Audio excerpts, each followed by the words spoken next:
Pada video pembelajaran sebelumnya, kita telah mempelajari tentang himpunan bilangan prima, komposit, asli, cacat, bilangan bulat, rasional, dan irasional.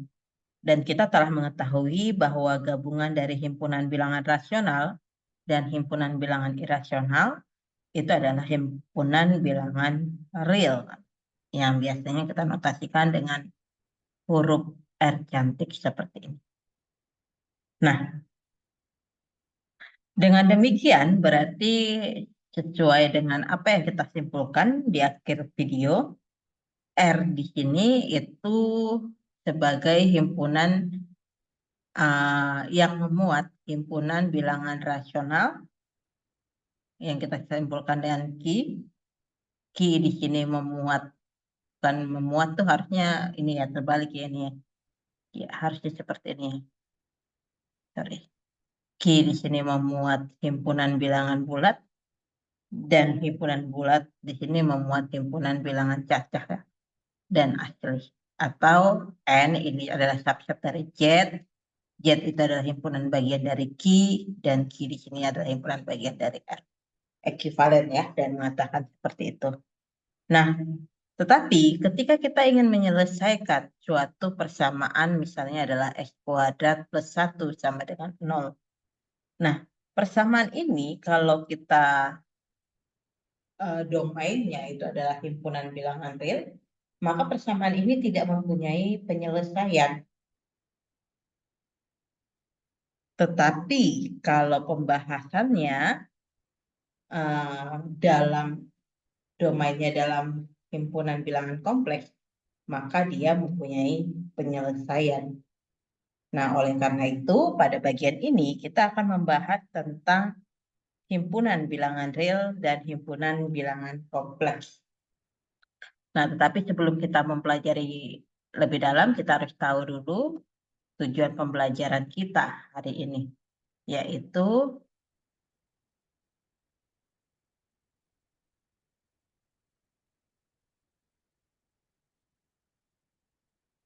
pertama, menjelaskan dan mengoperasikan himpunan bilangan. Yang kedua, mengenal bilangan imajiner. Yang ketiga, mengenal himpunan bilangan kompleks masih sama. Nah, kalau kita gambarkan di dalam bentuk diagram Venn, bentuknya seperti ini ya. Jadi, himpunan bilangan asli ini merupakan subset dari himpunan bilangan bulat. Ini. Bilangan bulat ini merupakan subset dari himpunan bilangan Ki rasional. Himpunan bilangan rasional merupakan himpunan bagian dari himpunan bilangan real, dan nanti himpunan bilangan real merupakan subset atau himpunan bagian dari himpunan bilangan kompleks. Nah, baik. Kita masuk ke dalam himpunan bilangan real terlebih dahulu. Nah, himpunan bilangan real disertai dengan operasi penjumlahan dan perkalian yang memenuhi ada 3 sifat, yaitu sifat aljabar seperti komutatif, asosiatif, distributif, elemen identitas, dan adanya inverse, baru sifat urutan, trikotomi, transitif, penjumlahan dan perkalian, baru sifat kelengkapan. Di mana sifat kelengkapan di sini maksudnya adalah himpunan bilangan real merupakan garis yang tidak berlubang. Maksudnya, himpunan bilangan real itu dapat kita representasikan sebagai garis bilangan. Nah, bagaimana dengan bilangan rasional? Nah, bilangan rasional itu bisa kita nyatakan dalam garis bilangan. Hanya saja di dalam garisnya itu akan banyak lubang. Nah, kita akan membahas sifat-sifatnya ini satu persatu.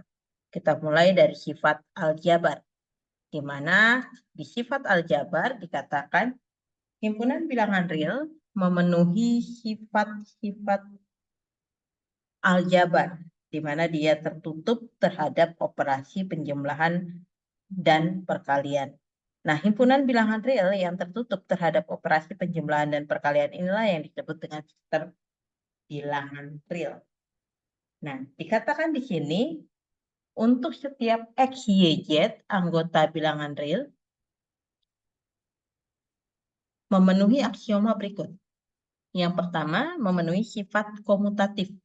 Ketika kita mengambil X, Y anggota bilangan real, maka berlaku komutatif penjumlahan dan perkalian, di mana X ditambah Y sama dengan Y ditambah X, dan X kali Y itu sama dengan Y kali X. Nah, misalkan kita ambil X-nya adalah min 5 dan Y-nya adalah 4.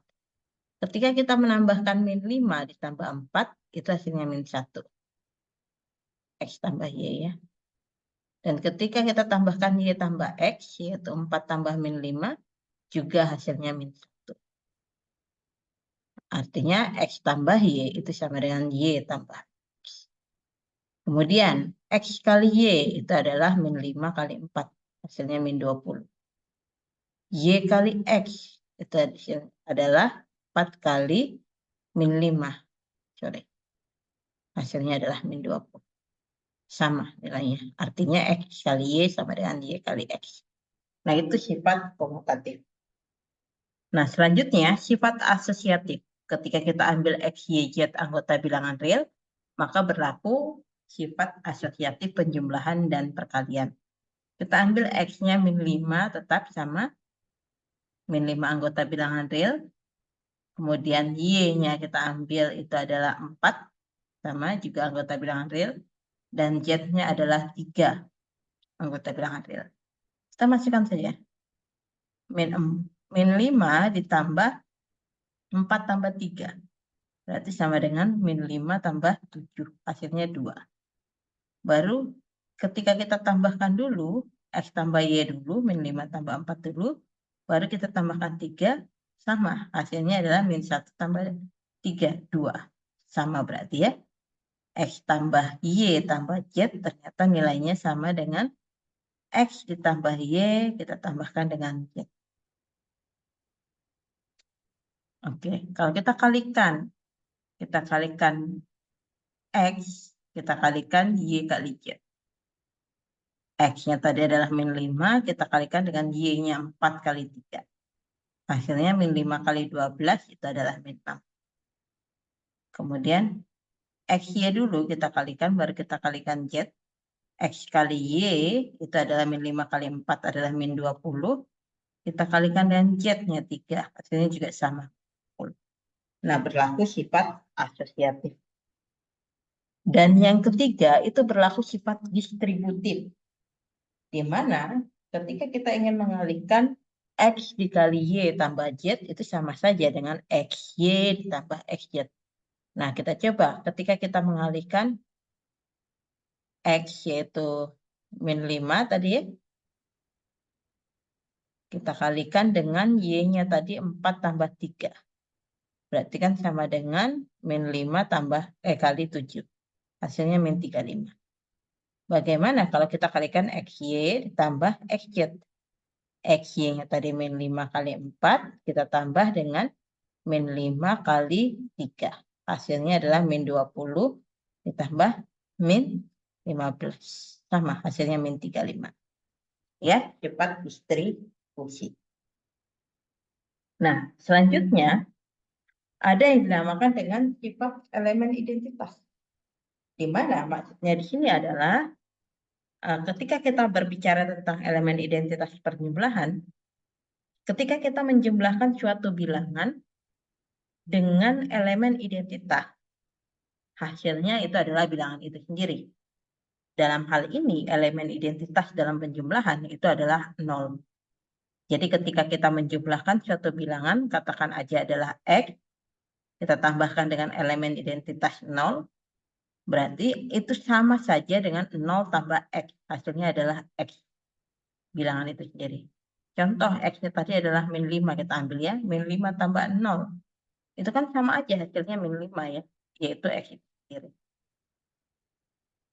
Nah, selanjutnya ada juga elemen identitas dalam perkalian. Maksudnya di sini adalah ketika kita mengalihkan elemen identitas dengan suatu bilangan, hasilnya adalah bilangan itu sendiri. Nah, dalam artian di sini elemen identitas perkalian itu adalah 1. Nah, di sini terdapat 1 anggota bilangan real, sehingga berlaku X kali 1 sama saja dengan 1 kali X sama dengan bilangan itu sendiri. Oke, X-nya tadi adalah min 5, kita kalikan dengan 1, hasilnya ya min 5 bilangan.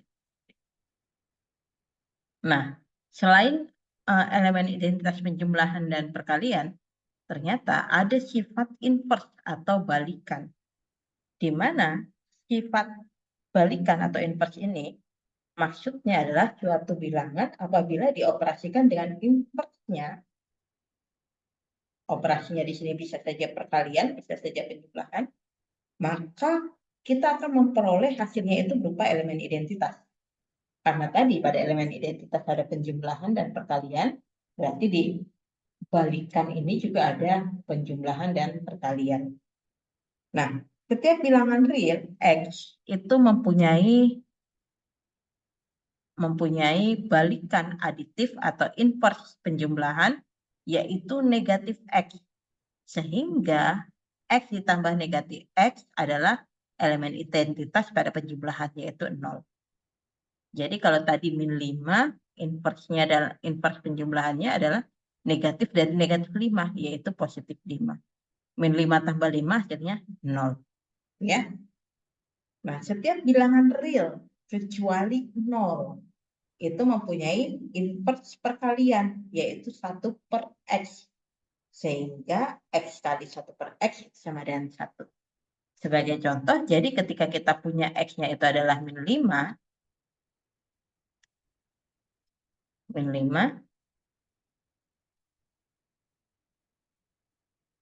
maka kita punya inverse-nya itu adalah min 1 per 5. Min 5 kali min positif, 5 bagi 5, 1.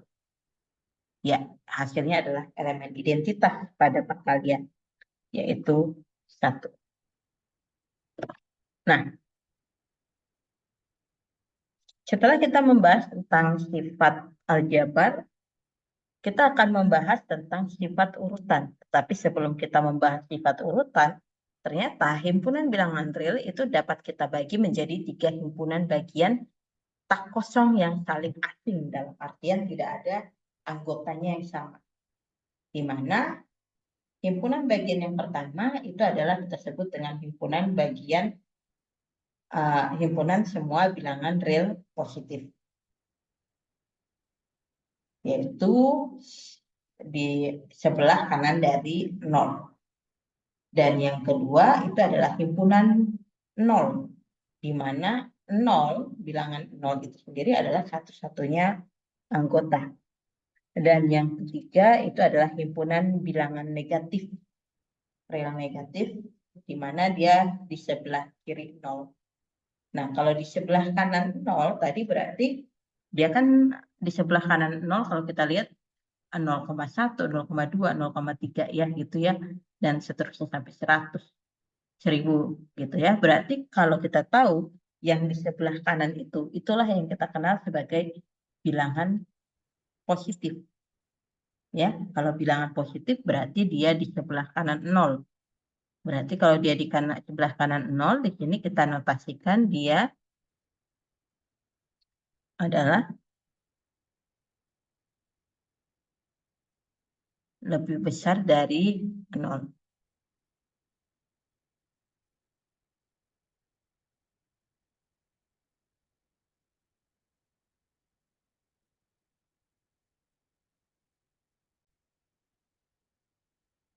Kemudian kalau di sebelah kiri 0 berarti dia adalah himpunan bilangan real negatif. Berarti kalau dia kurang dari 0 itu adalah negatif. Nah, dapat kita tunjukkan bahwa bilangan X positif itu jika dan hanya jika X itu harus lebih besar dari 0. Dan bilangan X negatif jika dan hanya jika X kurang dari 0. Jadi ini pegangan kita ya. Dia positif jika X itu lebih besar dari 0. Dan X itu negatif jika X kurang dari Nah, ada beberapa sifat urutan, tetapi sebelumnya kita membahas definisi urutan terlebih dahulu. Di mana ketika kita mengambil untuk setiap XY anggota bilangan real, X dikatakan kurang dari Y. Dinotasikan dengan X kurang dari Y, jika X kurang dari Y, jika dan hanya jika Y min X itu bilangan positif. Dalam artian Y min X itu lebih besar dari 0. Nah, secara matematik dituliskan untuk setiap XY anggota R, X kurang dari Y jika dan hanya jika Y min X lebih besar dari 0. Berarti ketika kita mengatakan 2 itu kurang dari 5. Jika dan hanya jika 5 dikurang 2 itu hasilnya adalah 3, di mana 3 ini kan bilangan positif. Benar, gitu kan? 8 itu besar dari 5. Sama saja dengan mengatakan 5, ekivalen dengan mengatakan 5 lebih kecil dari 8. Kenapa? Karena 8 dikurang 5 itu hasilnya adalah 3. Dia positif. 3 itu bilangan positif. Nah, berarti untuk mengatakan X lebih besar dari Y, itu jika Y-nya itu lebih kecil dari X. Sebagai contoh tadi, 8 lebih besar dari 5. Jika dan hanya jika 5 kurang dari 8. Min 1 atau 3 lebih besar dari min 1. Jika min 1 kurang dari 3. Jika dan hanya jika 3 dikurang min 1, itu kan hasilnya 4. 4 ini kan bilangan positif. Berarti kalimat ini benar. Betul ya? Nah, ketika kita berbicara tentang X kurang dari Y kurang dari Z, ini berarti bilangan Y di sini ini berada di antara X dengan Z, yang ekivalen dengan mengatakan X kurang dari Y dan Y kurang dari Z. Nah, ini nanti akan kita kenal sebagai sifat transitif yang akan kita bahas setelah ini. Ada beberapa sifat yang melekat pada urutan. Di antaranya adalah sifat pertama, sifat trikotomi. Yang artinya ketika kamu mengambil sembarang bilangan real, X, Y, maka akan berlaku tepat satu di antara ketiga ini, yaitu X kurang dari Y, atau X sama dengan Y, atau X lebih besar dari Y. Nggak mungkin ketiga-tiganya, salah satu saja. Misalnya kamu ambil X-nya adalah 5, Y-nya adalah 8. Hubungan antara 5 dengan 8, 5 itu lebih kecil dari 8. Hanya salah satu saja. Tidak bisa kita ganti dengan sama dengan di sini. Kalau sama dengan berarti kalimatnya salah. Gitu ya. Nah, baru sifat yang kedua itu adalah sifat ketransitifan. Di mana ketika kita mengatakan X, jika X kurang dari Y dan Y kurang dari Z, maka di sini X-nya kurang dari Z. Oh, beda dengan sifat yang tadi ya. Jadi ketika kita mengatakan X kurang dari Y dan Y di sini kurang dari Z, maka berarti X di sini pasti kurang dari Z. Ibarat kata jika 2 kurang dari 5 dan 5 ini kurang dari 8. Berarti 2 pasti kurang dari 8 kan. Ya. Nah, baru ada sifat penambahan. Maksudnya di sini adalah ketika kita mempunyai X kurang dari Y, kemudian kita tambahkan masing-masing dengan Z. Z-nya ini terserah bilangan positif atau bilangan negatif. Nah, maka ketika X di sini kurang dari Y, tandanya tetap kurang dari. tidak akan berubah walaupun kita tambahkan dengan bilangan. Nah, tetapi jika sifat perkalian ketika X kurang dari Y dan kita mempunyai Z positif, maka X kali Z tetap kurang dari Y kali Z. Misalnya 2 kurang dari 4. Kita mempunyai Z, Z-nya adalah 5. Berarti 2 kali 5 tetaplah kurang dari 4 kali 5. Karena 2 kali 5, 10. 10 kurang dari 20. Jika X kurang dari Y dan Z kurang dari 0, maka X kali Z itu lebih besar dari Y kali Z. Nah, di sini ketika Z-nya itu negatif, dan X kurang dari Y, maka ketika kita kalikan, tandanya berubah. Jadi ketika 2 kurang dari 4, kita kalikan dengan Z-nya itu negatif. Negatif 2. Berarti di sini negatif 4, di sini negatif 8. Hubungan antara negatif 4 dengan negatif 8, negatif 4 yang lebih besar daripada negatif 8. Seperti itu ya. Nah, jadi kalau dikalikan positif, tandanya tetap. Kalau dikalikan negatif, tandanya berubah. Nah, setelah kita pelajari definisi urutan bilangan, maka kita dapat mengurutkan bilangan dan menyatakannya dalam garis bilangan. Dengan demikian, garis bilangan itu muncul setelah adanya urutan bilangan. Nah, secara geometrik, kita dapat menyatakannya dengan garis bilangan. Kita ambil sebarang titik, kemudian kita pasangkan dengan titik 0. Setelah itu, titik 0 ini kita sebut sebagai titik asal. Pada kedua sisinya kita buat skala yang sama. Nih, skala 0 ke 1, ke 2, ke 3, ke 4. Baru 0 ke min 1, ke min 2, ke min 3, ke min 4, dan seterusnya. Itu kita buat dengan skala yang sama. Nah, dan kita sepakati arah positif itu di sebelah kanan dari 0, dan arah negatif itu di sebelah kiri dari 0. Nah, bila kita pasangkan dengan titik-titiknya, maka kita dapat menentukan lokasi dari akar 2. Ya, akar 2 itu kan 1, sekian, 1,4 sekian ya. Berarti dia sekitar sini di antara 1 dan 2. Nih, di antara 1 dan 2. Ya. Nah, setiap bilangan real itu menentukan tepat satu titik pada garis bilangan. Dan setiap titik pada garis bilangan itu menentukan tepat satu titik garis bilangan real. Nah, bagian terkecil dari garis bilangan, inilah yang kita sebut sebagai selang. Nah, sebelum kita membahas tentang selang, di sini kita bahas dulu tentang peubah atau variabel. Nah, peubah atau variabel itu adalah lambang pengganti bilangan yang digunakan untuk menyatakan sebarang anggota suatu himpunan.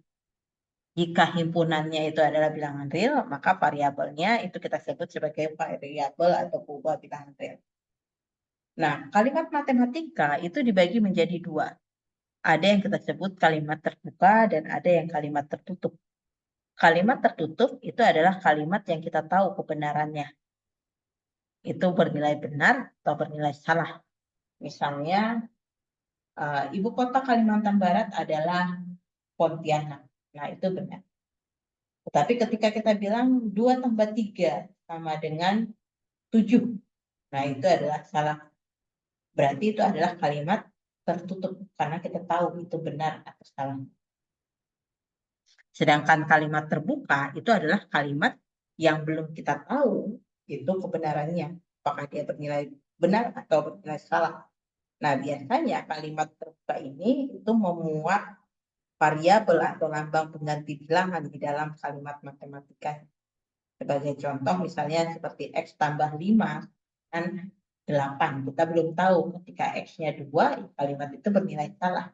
Tetapi ketika X-nya bernilai 3, berarti kalimat itu bernilai benar. Seperti itu ya. Nah, di sini diberikan pengertian dari pertidaksamaan. Kalau tadi kalimat terbuka itu ciri khasnya adalah variabel. Nah, pertidaksamaan adalah kalimat matematika terbuka yang memuat salah satu tanda ketidaksamaan. Kurang dari, lebih dari, kurang dari sama dengan, dan lebih dari sama dengan. Nah, di sini eh,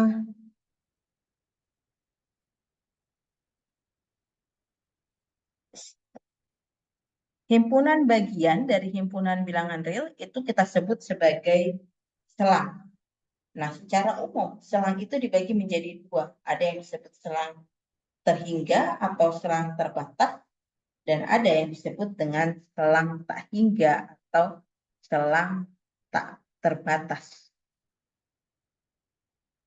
Nah, kalau selang tak hingga atau tak terbatas ini biasanya diciri khas dengan adanya tanda seperti ini. Gitu ya. Di mana ini artinya itu adalah membesar tanpa batas,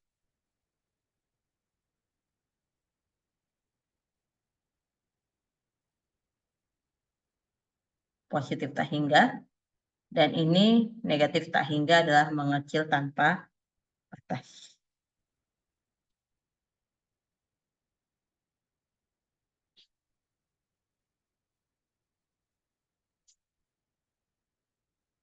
Oke. Nah, berdasarkan batasnya, selang dibagi menjadi dua, yaitu selang terbuka jika himpunan semua bilangan real antara A dan B, tetapi dia tidak termasuk A dan B itu sendiri. Nah, maka dia disebut sebagai selang terbuka.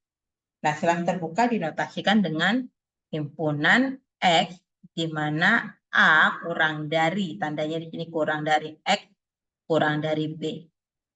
Dan di sini itu nilainya sama dengan selang terbuka AB. Jadi kalau selang terbuka itu ditandai dengan tanda kurung biasa. Nah, sedangkan untuk selang interval tertutup itu merupakan himpunan semua bilangan real antara A dan B, termasuk A dan B. Jadi kalau dia termasuk berarti ada tanda sama dengannya di bawah tanda ketak samaannya. Nah, selang terbuka dinotasi selang tertutup harusnya ini ya. Sorry.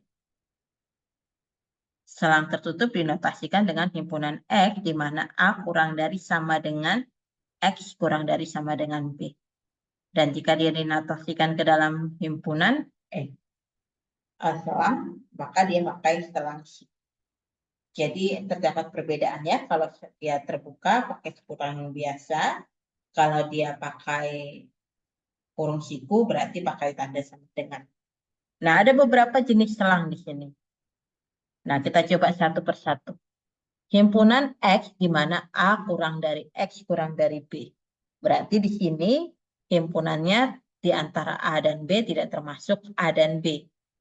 Karena di sini dia tidak pakai tanda sama dengan, dan X-nya ini ada batas bawahnya adalah A dan ujung batas atasnya adalah B, tapi tidak termasuk A dan B, berarti kalau dalam bentuk selangnya pakai selang terbuka AB.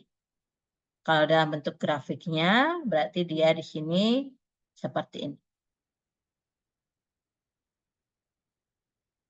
X-nya berada di antara A dan B.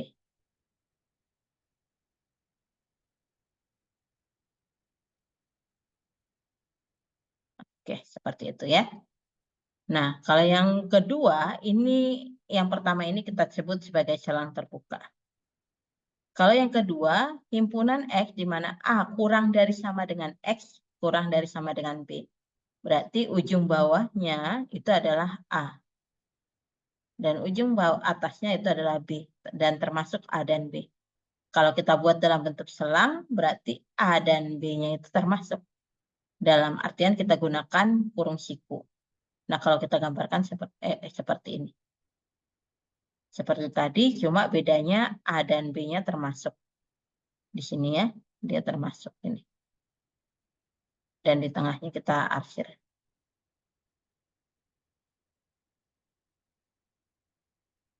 Baru ini kita sebut sebagai selang tertutup. Baru selang setengah terbuka, di mana himpunan X itu X-nya kurang, A-nya kurang dari sama dengan X, kurang dari sama dengan X berarti A-nya termasuk, kurung siku, kurang dari B, B-nya tidak termasuk, berarti B-nya di sini kurung buka. Berarti kalau kita gambarkan, di A-nya dia kurung siku, di B-nya dia kurung buka gini. Dan himpunan penyelesaiannya di tengah. Kita buat setengah terbuka atau setengah tertutup.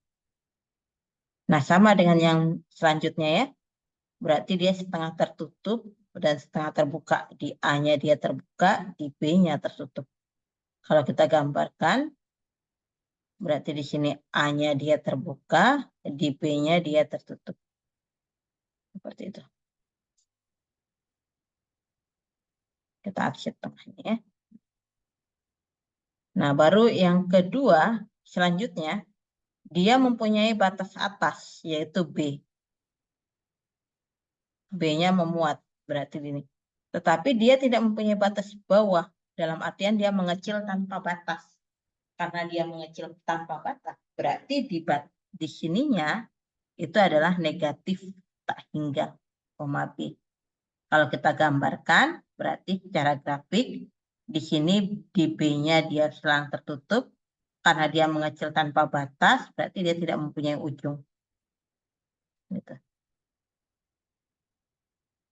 Dalam artian tanda panahnya. Nah, ya. Terus.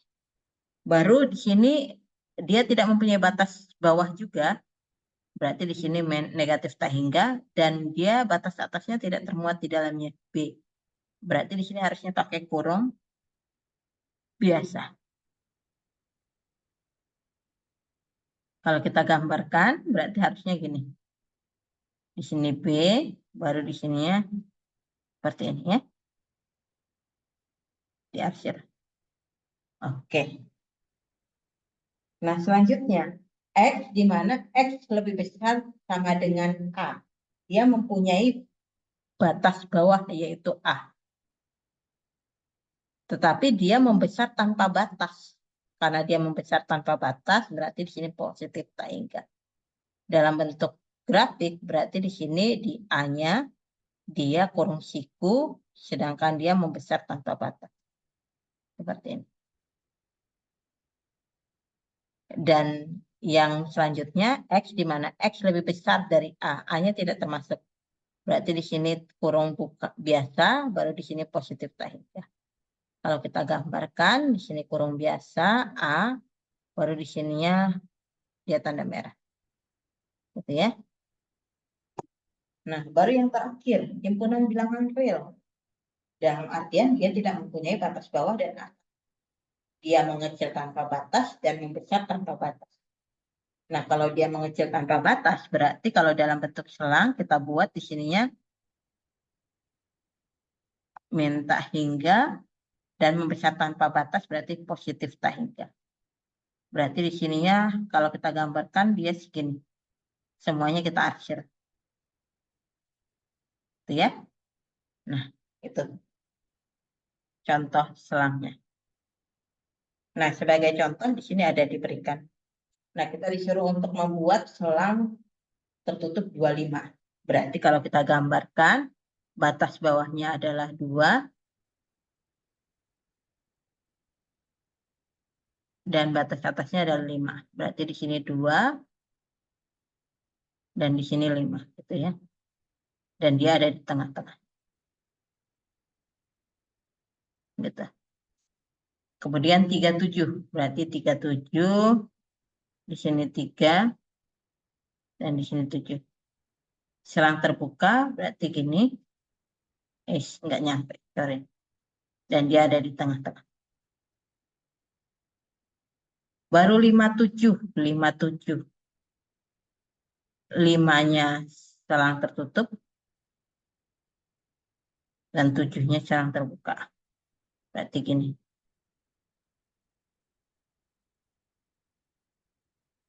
Oke. 57. Oh, sama. C dan D-nya sama ya. Nah, kemudian yang selanjutnya. Kita disuruh untuk mengirit selang tertutup 25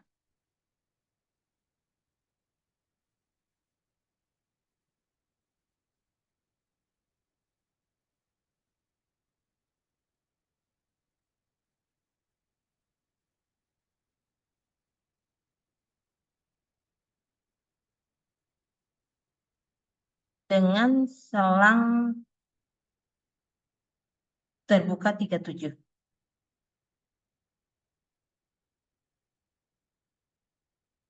Berarti kalau kita iris harusnya bentuknya 35 saja ya. 3 dengan 5. Gini kan? Kalau kita irisnya, berarti di sini harusnya dia selang terbukanya di 3, selang tertutupnya di 5. Nah, kalau mau dibuat 25 selang terbuka dan 37. Oh, itu sama dengan di atasnya, berarti nggak usah kita kerjakan. Baru yang C, 25 dengan 57. Oke, 25-nya 25 tertutup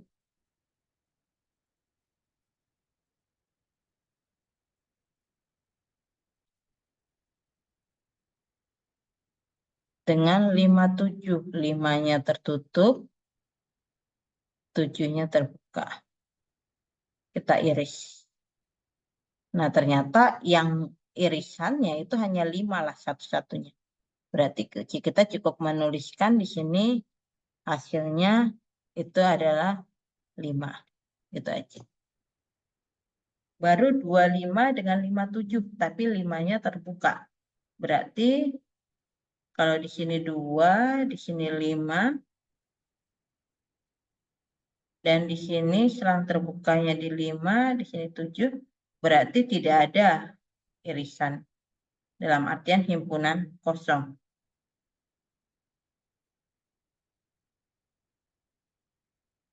Nah, seperti itu. Oke. Nah, silahkan kalian coba kembali ya terkait ini. Nah, oke. Nah, di dalam himpunan bilangan real kita sudah membahas tentang operasi-operasi dan relasi yang berlaku di dalamnya. Nah, karena di dalam himpunan bilangan real kita tahu bahwa domainnya itu adalah himpunan bilangan real, ya. Nah, bagaimana jika X kuadrat kita temukan permasalahannya adalah X kuadrat plus 1.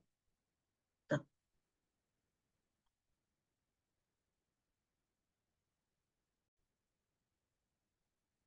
Nah, seperti yang kita bahas tadi, kalau ketika dia domainnya adalah bilangan real, ini tidak mempunyai penyelesaian. Tetapi ketika dia merupakan himpunan bilangan kompleks, berarti kan kita mempunyai penyelesaiannya, itu adalah X-nya adalah plus minus akar negatif 1. Nah, akar negatif 1 inilah yang nantinya kita sebut sebagai bilangan imajiner atau bilangan khayal. Dalam artian bilangan khayalan, sebenarnya tidak ada. Nah, bilangan real ditambah dengan bilangan imajiner, inilah yang kita sebut sebagai bilangan kompleks yang kita notasikan dengan C cantik.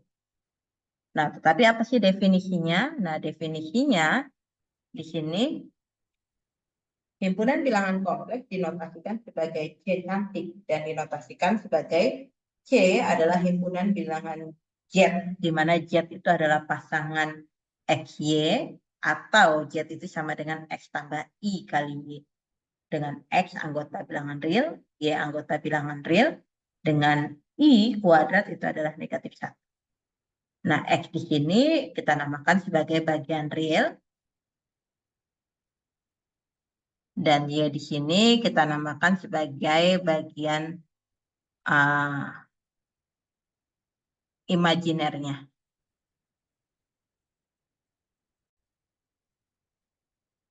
Bagian realnya itu kita notasikan dengan real Z, dan bagian imajinernya kita notasikan dengan imajiner Z. Nah, sebagai contoh, bilangan kompleks itu adalah min 3 tambah 6i, di mana min 3 di sini sebagai bilangan realnya, dan 6 di sini sebagai imajinernya. Yang di bagian B, 1/5 sebagai realnya, negatif 3 itu sebagai imajiner Z. Oke. Selanjutnya, apabila di dalam suatu himpunan bilangan real, itu kita dapat menggambarkannya di dalam garis bilangan.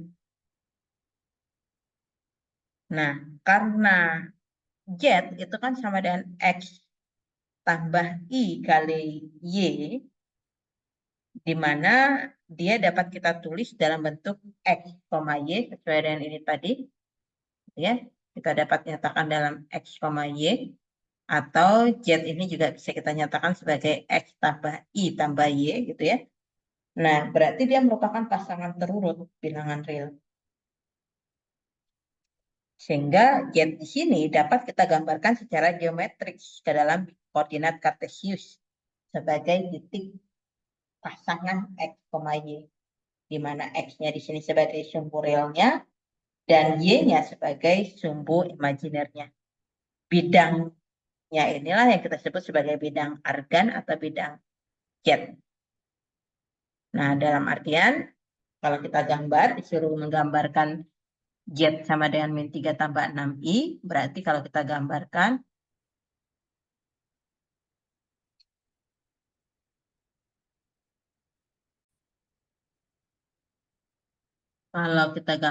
berarti untuk yang mendatar itu sebagai real Z-nya, dan untuk yang vertikal itu sebagai imajiner Z-nya.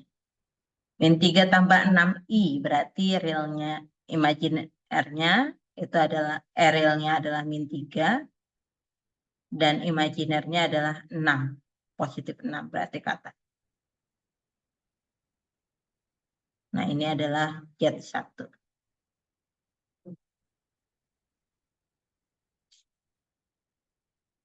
Baru 3 dikurang 6i, berarti realnya itu adalah 3, dan imajinernya adalah min 6i.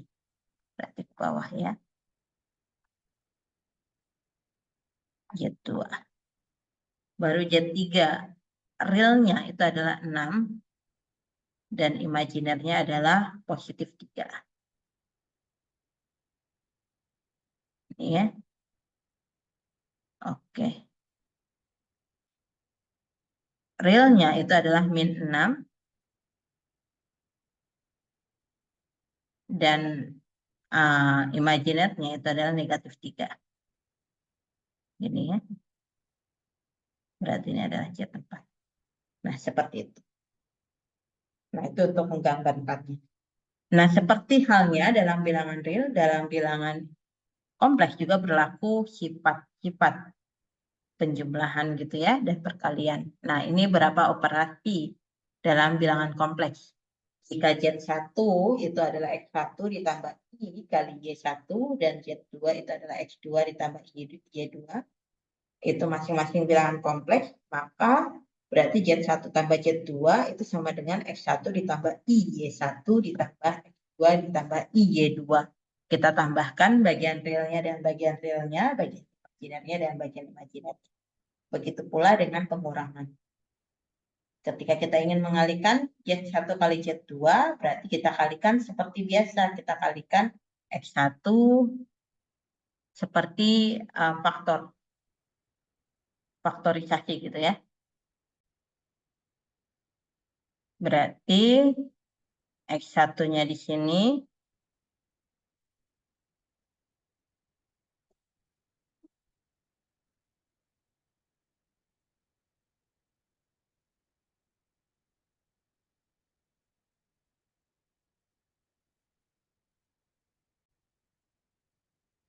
kita kalikan dengan X2.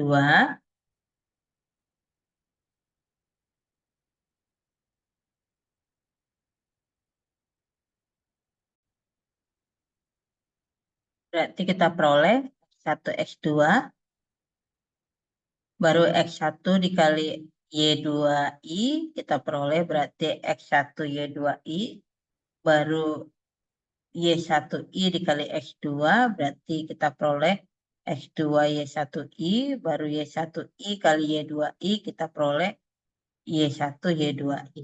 Nah, nanti dapat hasilnya ini.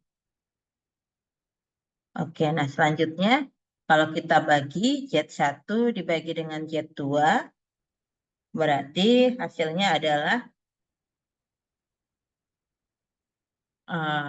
kita kalikan dengan akar sekawannya.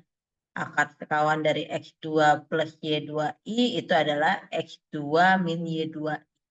Baru seperti tadi kita kalikan masing-masing dengan X1 kali X2, baru X1 kali Y2I, baru X1 kali Y1 kali X2, baru Y2 kali I. Seperti itu ya. Nah, supaya lebih mengerti, kita langsung masuk ke contoh. Nah, diketahui di sini Z1-nya itu adalah 1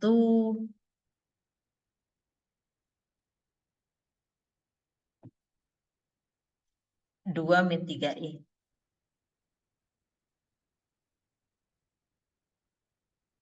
Dan Z2-nya itu adalah 5 dikurangi I. Maka berarti Z1 ditambah Z2 tinggal kita jumlahkan saja. 2 dikurang 3I ditambah 5 dikurang I. Kita tambahkan yang real, bagian real dengan bagian real. Berarti 7 min 3I kita jumlahkan dengan bagian imajinernya. Dikurang I berarti min 4I. Selesai.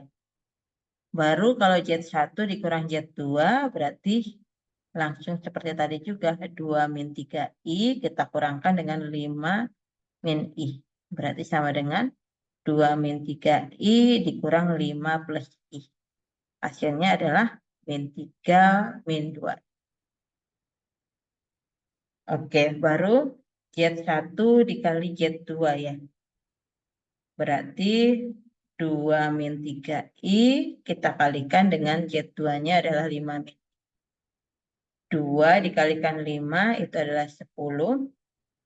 Baru 2 dikali min I itu adalah min 2I. Baru min 3I dikali 5 itu adalah min 15I. Baru min 3I dikali min I. Ingat I kali I min 1. Berarti di sini min 3. 10 kurang 3 itu adalah 7. Min 2I dikurang 15I itu adalah min 17I. Nah, selesai.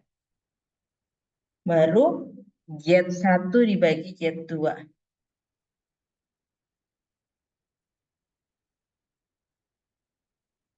Berarti Z1 dibagi Z2. Z1-nya tadi 2 min 3I. Z2-nya itu adalah 5 dikurangi. Berarti caranya kita kalikan dengan akar sekawan. Akar sekawan dari 5 min I itu adalah 5 plus I. Sebentar. Akar sekawannya, ya.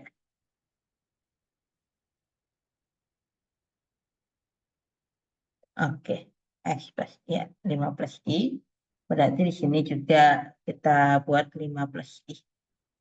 Berarti sama dengan 2 kali 5, 10. 2 kali I itu adalah 2I. Min 3I kali 5 min 15I. Min 3I kali I itu adalah plus 3.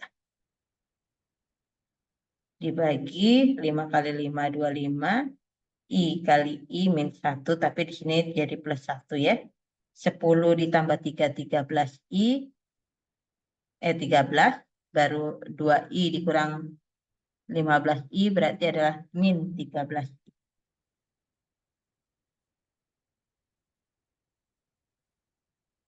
Per 26. Dalam artian masih bisa kita sederhanakan menjadi 1 min I dibagi 2.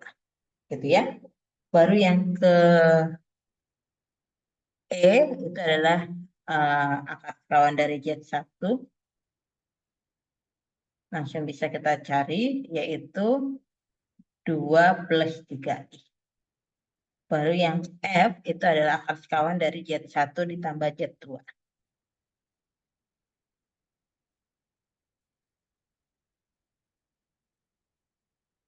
Nah, Z1 tambah Z2 tadi sudah kita dapatkan, yaitu 7 min 4I. Berarti akar kawannya adalah 7 plus 4I. Selesai. Nah, demikian mungkin video pembelajaran untuk bilangan kompleks dan bilangan real. Silahkan kalian pelajari kembali supaya kalian bisa lebih paham terkait materi-materi dari bilangan real dan bilangan kompleks. Untuk video pembelajaran ini, Ibu akhiri. Selamat belajar dan semoga sukses.